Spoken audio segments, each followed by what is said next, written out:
Dostlar da uşalı. Başlayalım, видимо, başkanlar şularla ona tokşet.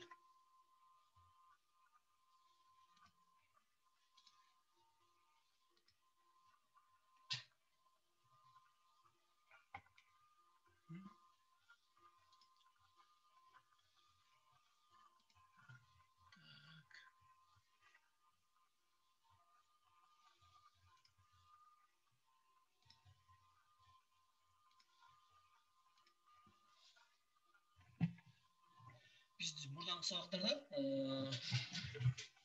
operatör звездочка bilen tanışatkamız. Operatör звездочка негизги колдонушу объекттерди распаковать этип берет и упаковать этип берет да. Распаковать чачуу, упаковать болсо бириктирүү, кысуу бириктирүү. Мисалы архиваторго окшош да.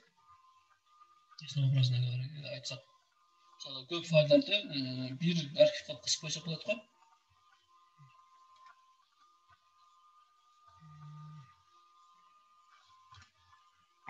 Мисалы булардын баарын бириктирип туруп,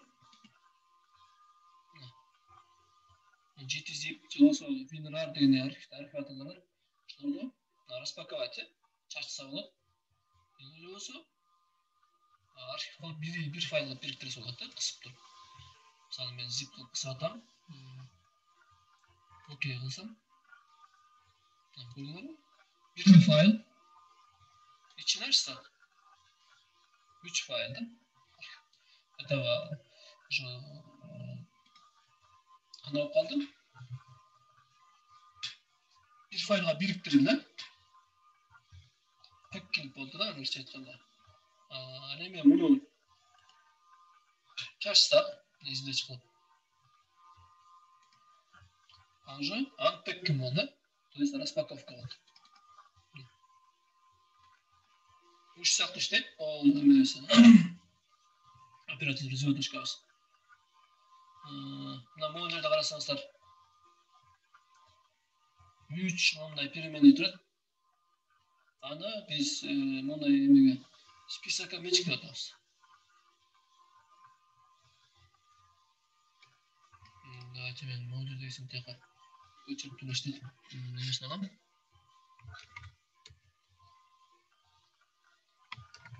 Ставим, так. Мындай кылсам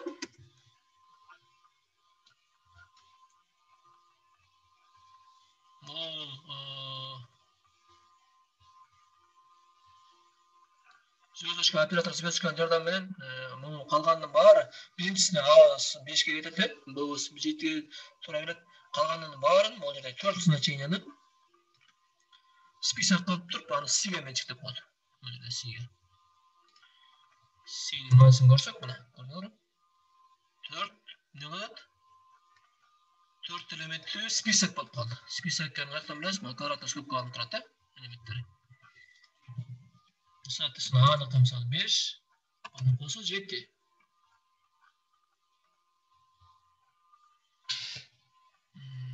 Эми ушундай неменин жардамы менен, оператор звездочканын жардамы менен биз бул параметрлерди бергенде дагы, функция параметрлерди бергенде дагы колдонсок болот экен да.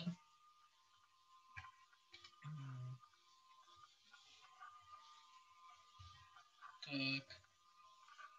Мисалы, мындай жөнөкөй функция, f деген функция 4 значение алат. 4 параметр бар. 4 abcd 4. Ошолорду экранга чыгарат. Мындай вызов кылсак болот экен, мына f 1 2 3 4. Бул это стандартный вызов болот. Стандартный вызов. Оңдойсун.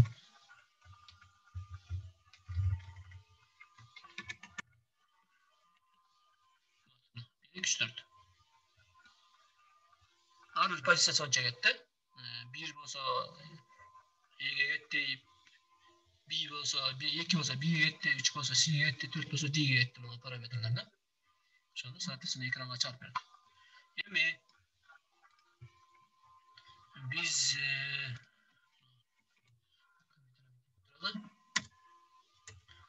бул элементтен турса, мисалы список это карточка болса, карточканын круглый скобкада экенин билебиз. Карасаңыздар, биринчи элемент, экинчи элемент, үчүнчү элемент, төртүнчү элемент список кайра. Карточканын ичинде эмне бар экен? Список бар экен. Ушундай алып туруп, мындай алып чыгарсак, то есть төрт элементти кетирди атабыз да. Кетир десек, ошибка болуп калат.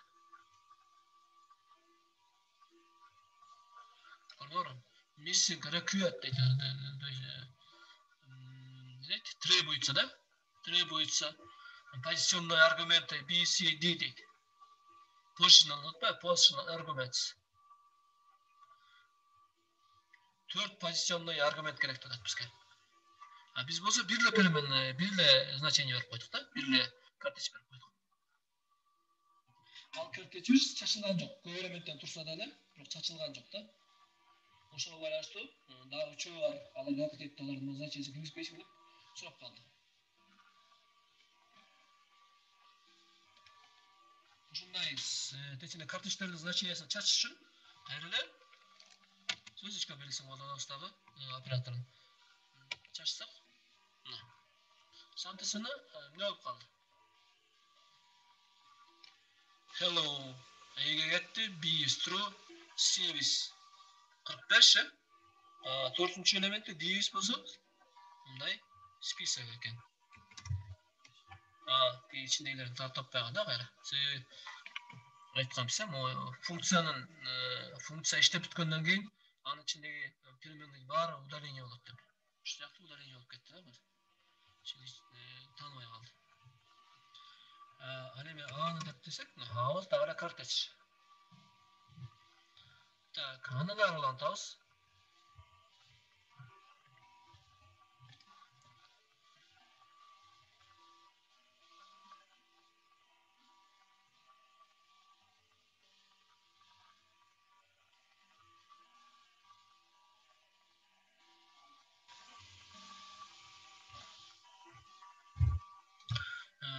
Biz буга чейин эмне кылаттыгына ушу функцияны чакырып колдонгон учурда жанагындай эмени коюп атканбыз, задачка белгисин.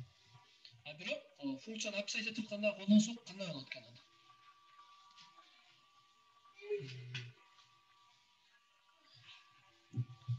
Так. Мына задачка кыла туралы.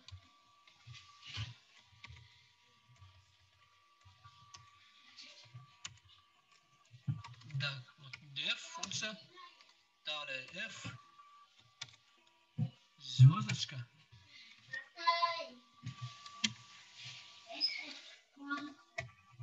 Arcs.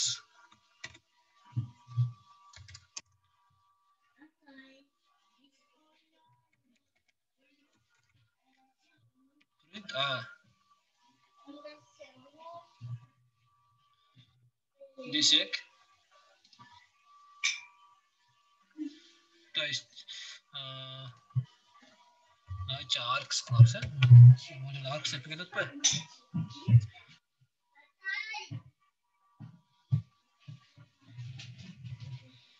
Малика. Не такие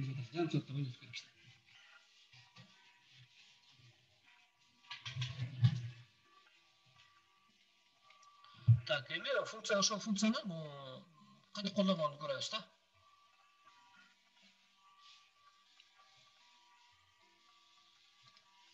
Так.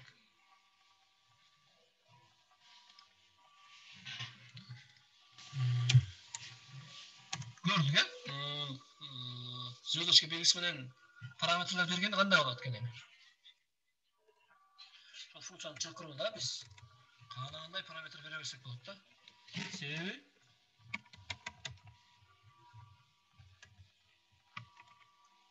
звездочка белгисинин жардамы менен чыгат да, ошол бар мына. 1 2 3 4 5. Так как биздин функциябызда бир аргумент деген бар, бирок могу эменен звездочка белгисинин жардамы менен эмне кылат? Көп значение алып атат да. Так, андан ары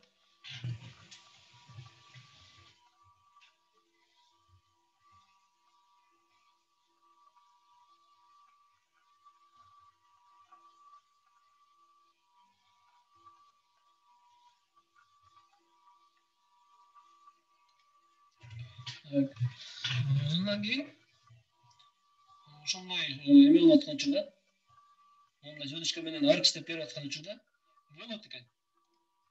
Ичиндеги значениялардын баары бүт как картеч катары болот экен да, неизменяемый. Вот. Типин көрсөтүп атат, мисалы, тип аркс десек.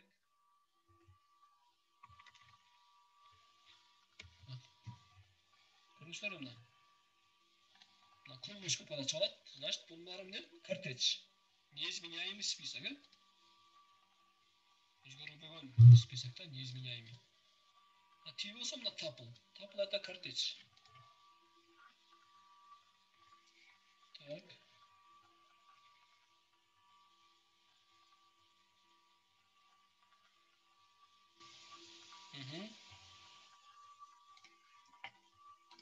Көрүңүздөрбү?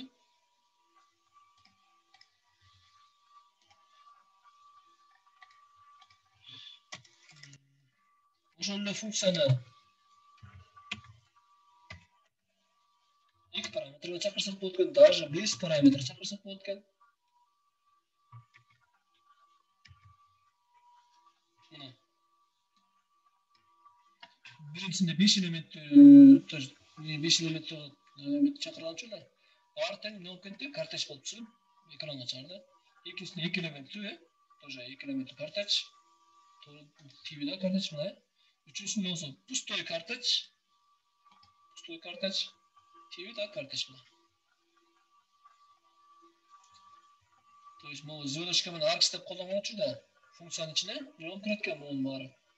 Картеч болуп кирет экен да, мунулар параметрлердин баары.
Мындай жакшы функция түзүлдү. Бул функциясы эмне кылат? Звездочка аркс менен берген учурда безразмерный деп койсок болот. Безразмерный параметрлерди алат экен. Бирок ал параметрлерди колдонгон учурда сырттан главный программадан колдонгон учурда, мисалы, бул жерден 5 элемент менен колдондук, бул жерден 2 элемент менен колдондук, бул жерде болсо элемент жок, 0 элемент менен колдондук. Ошол учурда соответственно баары тең эмне болот экен? Ала берет экен да. Бирок мунун баары айттык, картеч болот экен дагы, аркска упаковать этип турат экен. Бириктирилип, ичине арк болгондо турат экен да. Эми биз задача боюнча задача кылат мындай. Элементтердин санын суммасын тап деген. Канча элемент экен белгисиз. Бирок ошол элементтердин баары суммасын тап деген. Обычно while менен түзсөк болот мындай циклде. Пока количествосы санын берип туруп, же болбосо киргизет, пока 0 киргизмейинче, терс сан киргизмейинче деген условия коюп туруп, анан киргизип кетпиз да, обычно while деп туруп.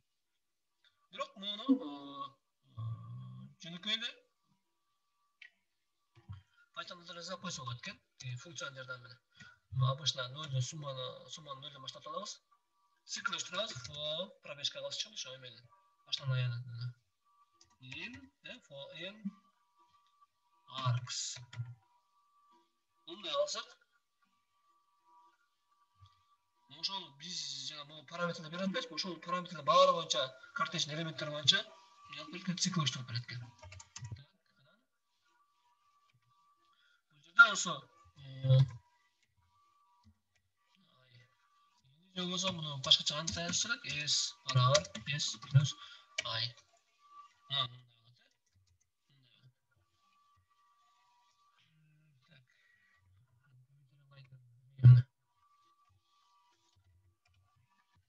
Жазуу S'тен üstüne мурункусуна чейин üstüne. Ayda koş деген сөз, суммируй деген. Это сокращенная формасы. Элементтердин баары суммалап чыгат экен ушунда. Эми колдонгон учурда давайте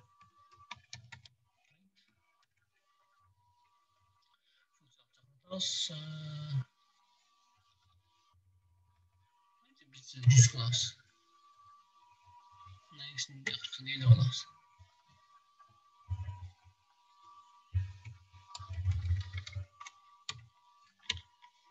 Sakladık. Percentage ne oldu kaldı? Biz kapatacağım bağlarını kadar.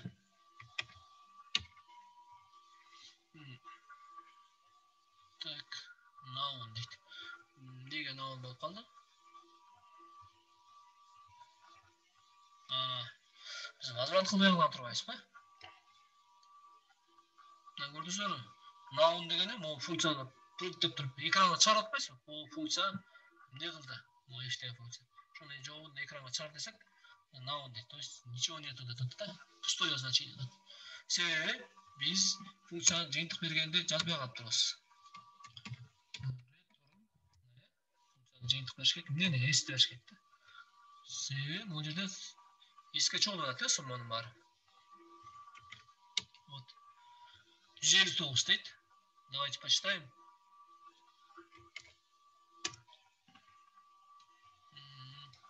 100 биринчисинде. 100 2 3 деген 5 5 4 көсүк 9 9 акырындагысы 50 159 дейт. Вот биздин программабыз туура чыгарыптыр. Давайте пресс. Мындай эсептеле. 4 элементке эсептейбиз. 5 деп чыгарып берди. Бул кандай эсептелет? 0 кошпой ойлосок болот да?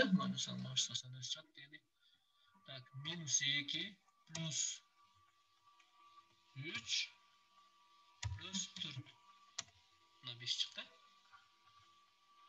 То есть bu funksiyamız qancha elementni kirishpaydi, baарын buni summirovать etib beradi. Даже buni misol ko'paytirib bersak bo'ladi misol.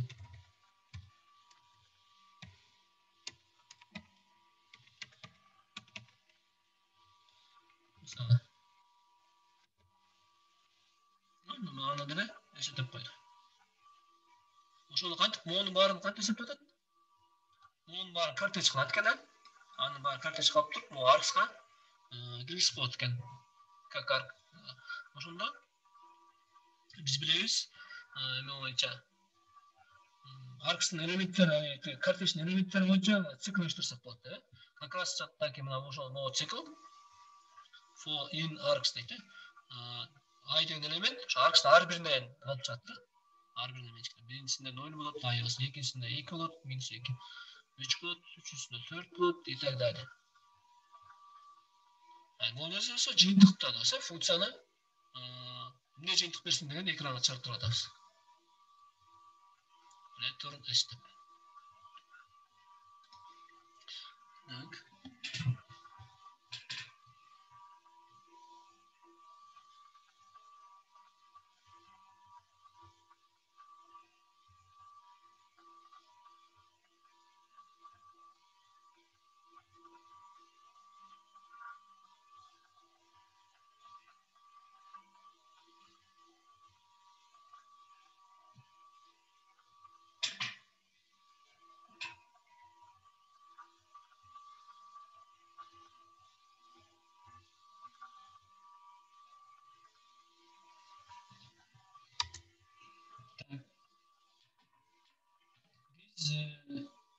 bol uçurda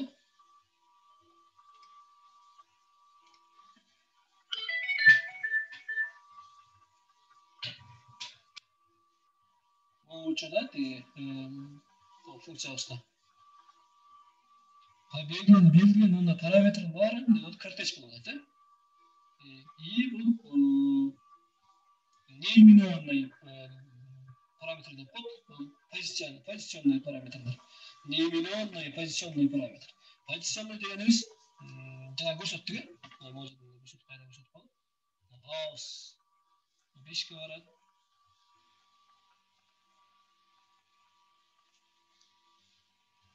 Жоқ, house деген 5, bows 7, қалғанының бары, болады. C болады. То есть ар бири birden позициясында тұрады да. Бірге, екіншісі, екіге деп. Это у нас не болады? Позиционный болады да. Но Python'da аттары менен дагы өткөнүгө эметип едик мына колдонбосок мына аттары менен дагы эме кылсак болот да функцияны параметрлерди чакырсак болот аны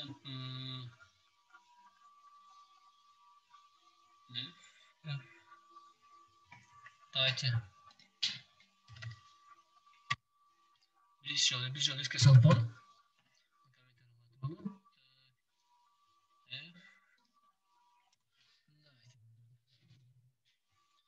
мен мисалы үчүн C'ни 1 кылгым келип атат. D 20 кылгым келип атат. E'ди 3 кылгым келип атат. Ana эми B калды.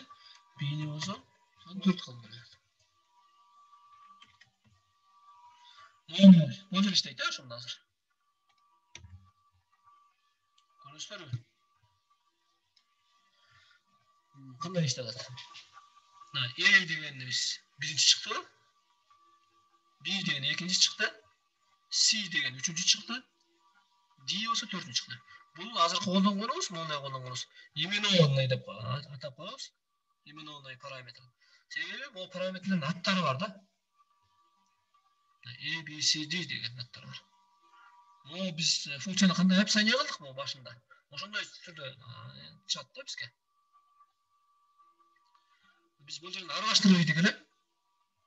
C'син биринчи коюп, акыркыны үчүнчүнү биринчи коюп, последнийди экинчиге коюп, ушундай кылып атып кана. Бирок аттары менен жазганда эмне байланыштуу? Адашпай, ордо барып кайра барып калды да. Функциялардын ушу параметрлерди эки жол менен колдонсок болот экен. Биринчиси позиционный, позициясы менен колдонсок болот экен. Экинчиси именованный кылып колдонсок болот экен. Бирок именованный колдонгондо ошол параметрдин аттарын билиш керек экен да. Описаниясында кандай турат. Эгерде биз бул жерде мисалы F деп айтып коелу десем,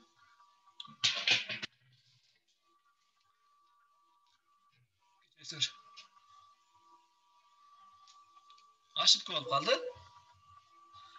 Type яралайт, типтен ошибка болот.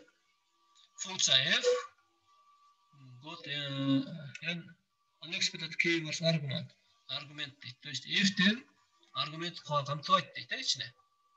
Туура эле, бул жерде мына функциябызда параметрлердин ичинде F деген жок. Биз вызов кылганда, онлайн программа вызов кылганда F программа 4 деп берип койдук. Бирок F деген бул функциябызда жок. Ошон үчүн ачык болот.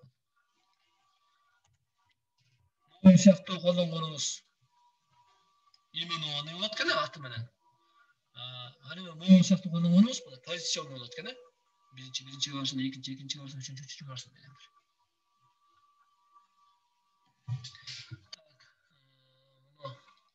Батыралы.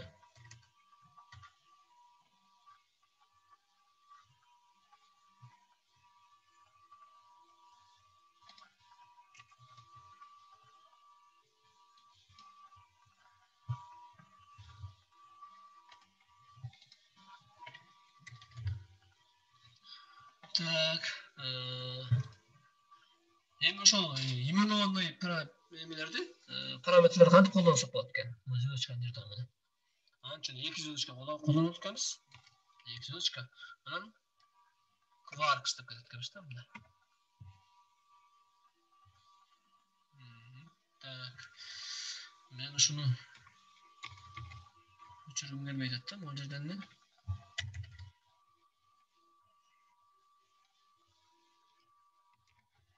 Основная кушать. Так, звездочка. Quarks. Ne olsa print quarks.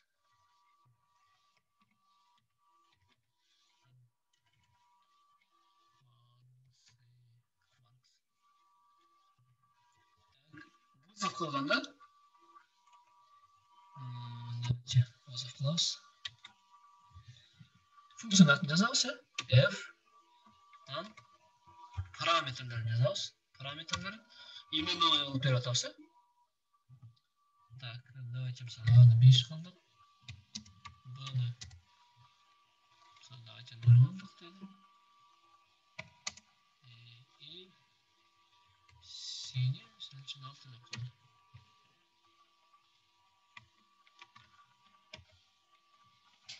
Ruslar уже hazır. Ne oldu kaldı?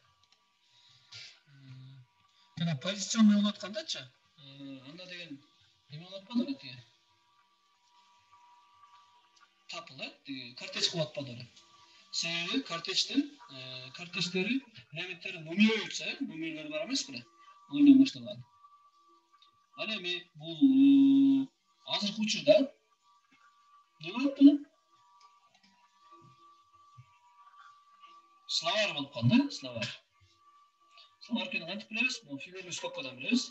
И iki значениyadan turadi.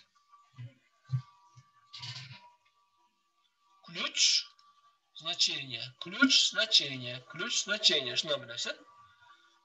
Yani 3 elementdan turadi. Elementleri через запятую ajratiladi da. E degan ключу значениесі 5. B degan ключ anaqa 0. C'lik bo'lsa 6. Bunday nima uchun nima bo'ladi? Slovarga qo'yadi. Sebebi bunda Slovarda numeratsiya yo'q. Biroq ключlari var. Atak bizning bo'yicha bizning uchun da olsa imenovanный bo'lgan uchun attari var da, imenada atagan gelganda o'shaning uchun attari ключ bo'lib qoladi da. A ключi bu ikkinchi ключ, C uchinchi ключ. Mana bu yerda ko'ring. Pozisyonda bo'lganda davjon aytiladi. Pozisyonda bo'lganda parametr pozisyonda qo'llanadi. Ular nol chetgan kortej bo'lib chetgan. Seviyalar numara yutsa, noldan boshlab numara qo'yadi. Ana men imenovanный parametr qo'llanmoqchi bo'lsam, o'sha parametrlar nol chetgan. Bunday slovar bo'lib chetgan.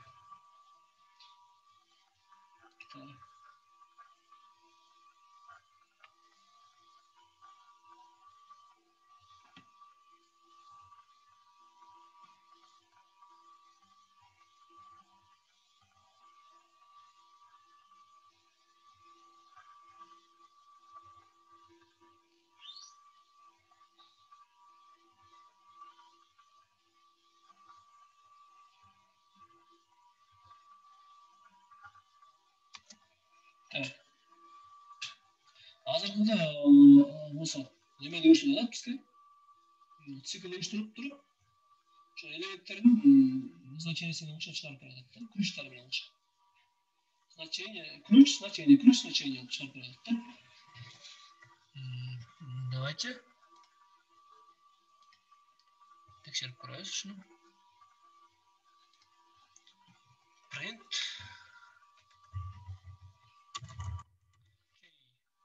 это key deganda na ключ. B это новое значение deganda qisqartirib boshqa. kerakmiz. Циклlashtirish kerak ekan. For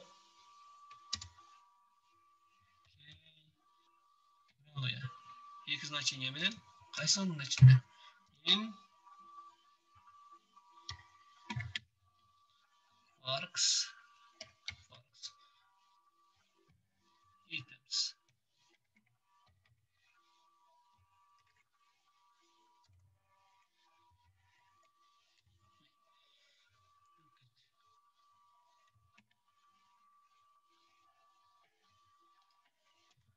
Циклда ishlayotgan.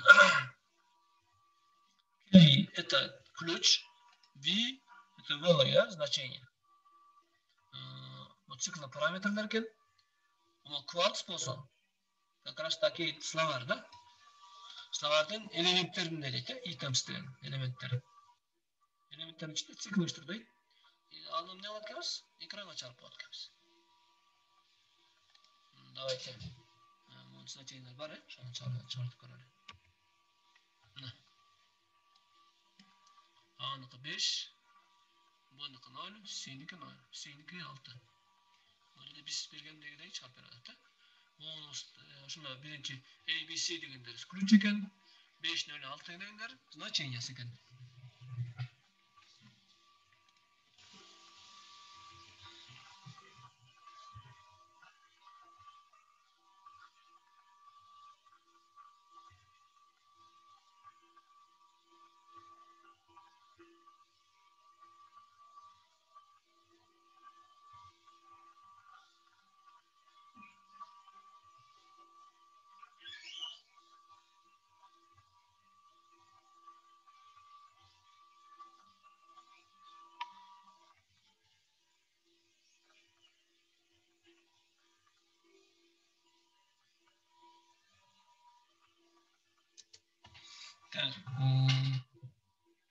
Ушундай эки жолдон комбинировать этип колдонсок деп болот экен. Жанагы именованный, анан позиционный параметрлерди. Именованныйларда quarks деген берет кемсе, две звездочка менен quarks деген. Позиционныйда болсо, звездочканы аркыш менен берет кемсе. Бирөкөнү комбинировать этип колдонсок болот экен. Ошол комбинировать этип колдонгон учурда биринчи эме колдонулат экен да. Позиционный колдонулат экен. Андан кийин эмне колдонулат экен? Именованный. Аны зачесть, бени зачесть, сени дини зачесть. Давайте мы именно кайра текшерип көрөбүз.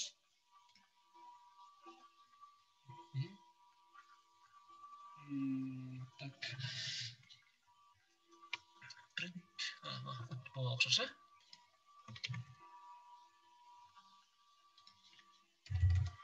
комментарий алып буларда. Мына комментарий. Так. Отырмайды. Звездочка. Arcs. Вот. Анан.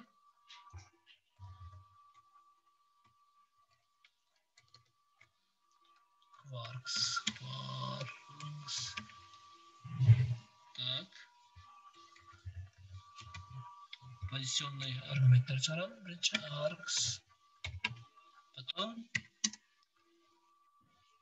именованный параметр.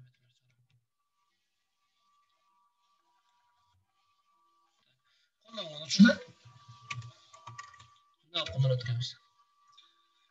Ayttılar birincisinde pozisyonunu geçirdim. Şimdi aranda insanlar çıkardım.